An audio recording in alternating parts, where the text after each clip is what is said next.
Sawadee Katukon, good morning! And today we're so excited to travel going to Chakchukshao. Ang buto sa pangalan ato, no? So, sa among pag-travel, mga alas 3 ko na mata, mga alas 5 minigikan. So, nihapit sa mig 7-Eleven kay dili ang meeting place namo with our co-Thai teachers. So, kuyog po sila. Actually, upat lang sila kabuok. Then kami murag na ami sa 12, 16, something like that. O, kamo na mo iha. So, naabta na mi og buntag. Actually, gaapas mi sa oras. Pero, pag-awat na mo dito, sa tog, kanang alas 8 sayo minabot. So nagkaon mi sa car. Oo, dili ka magpa-regards, beef steak ang among sudan lang naman. Anyway guys, we're going there. Kay gipadala mi ni fairy godmother na ami Montessori workshop. So it is our privilege again, and this is a school nga naa sila Montessori program or curriculum nila gamit ang Montessori, no? So nindot ilang playground, ilang school dako. So I'm so blessed, and kaning opportunities kinahanglan ni sa mga teachers, especially nga mag-renew mi, no? Kasi among license every 5 years. So before ka mo renew, dapat na kay mga certificate. So anyway, this is their classroom. So while waiting mi sa seminar, diri mi sa lunch area, asa mi diri mag-inom-inom og tubig, ha? Tarungon nato dira.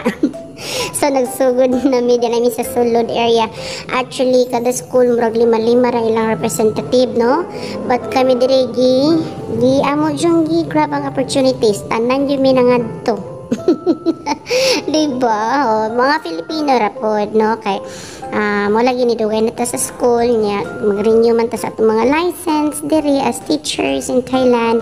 So nagpasalamat pud sa tilab dira. So we're so blessed kana katuna ka green from Myanmar to siya nya Montessori yun siya nga na train yun siya sa US iyahang training. So we're so glad nga natayong ani, no, madungag ka ng atong knowledge. Actually mga kinder teachers ra unta, pero kay grab the opportunities, and the lesson itself, it's very beautiful. Ang training nila, ang workshop, nindot yun siya niya. After sa among lesson or sa among first period sa theory, so syempre mag-snack sa tano. Unya ang ako day mga pag-umangkon, no, si Zion ug si Angel, gikuyog pud namo kay wala may mabantay dito. So nagdula sila, nisulod po sila sa classroom. Unya ang ikaduha namo nga session diri na mi sa classroom. O diba na practical, sa to practical activities, mathematics, tanan, no? So hands on ang mga bata diri. And kaniyo, diba? Kanang si tawag ani yun, kalimot man ko, kamo na lay bahala na. So actually kami ang intamuli ang pinakadaghan diri, no? So we're so thankful for this experience jud. Mo dito practical, so to ba to practical basis, whatever, basta nya mo ni ang first scooping. Actually mo ni siya ang ginaingon nga ma-develop ang fine motor skills sa bata. Actually, let us always remember nga ang learning nila, it's a process, no? Dili na to paspason, di na to dalion. Kaya syempre ilang level, dili man ta ka-level nila nga dalion nato sila. So dili ko naka-learn nga. Actually, nagpasalamat ko kay na-remind ko og usab. So this is a very beautiful experience jud. Palbao pa ulit-ulit ka na lang, no? So napod sila button and unbutton. So rindot ni siya nga experience sa mga bata. So gamit kay ilahang motor skills before sila mo going sa writing or kuan. Pero ang curriculum sa ilahang sa to gani Montessori, more on ingani sila ginatuduan nilang bata ang courtesy, no? Kindness and courtesy something. But anyway, that's one of their goals. Dayon nagsugod na after sa katong training or katong mga workshop namo dito, syempre lunchtime kaon na pud ta. Oy nya, the food are so yummy and healthy. Thai food yun, no? So naputay guava. Then after that afternoon, diri gyapon mi sa classroom na mi sa sensory, no? Kinahanglan nato i-practice pod ang sensory sa bata kay this is basic sa ilaha, sa ilang learning.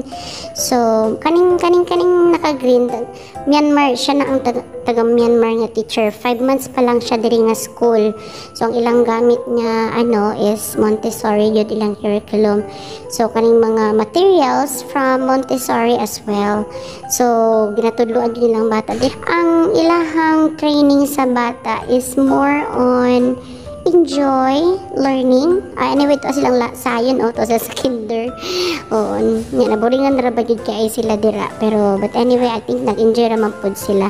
So after the class, dira na sila sa nanguli nami. Oo. After sa amo ang training. Actually, first day ni nami 3 days of training. So nanguli namin naabot mi sa amo ang gi-check-in nga hotel. Cute ra jud siya kaayo. Simple lang jud siya kaayo, no? So kada room nay upat, nay duha nya pagawas ng mga maleta kay naabot na ang mga guys. Ang mga person, no? So malipayon na pud mi kay kaming tanan jud pud, no? So mura siyang mansion. Wala kay mga tao ka makit-an diri lakaw-lakaw or kanang mga utility nila diri or mga staff sa information. Wala, no? Pero nagpadayon na jud ang kalibutan or ano to sa entrance dapit.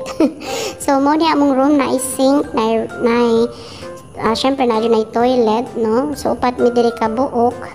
Naglipay jud sila finally na jud kay pangkapoy alas 3 biya mi nang alas 4 biya mi nang gikan didto, no? So karon makapahuway na jud ta. Anyway, nanaog sa mi kay panggutom, no? Panggutom ang person niya. Kaniday nga hotel na sila mini pool.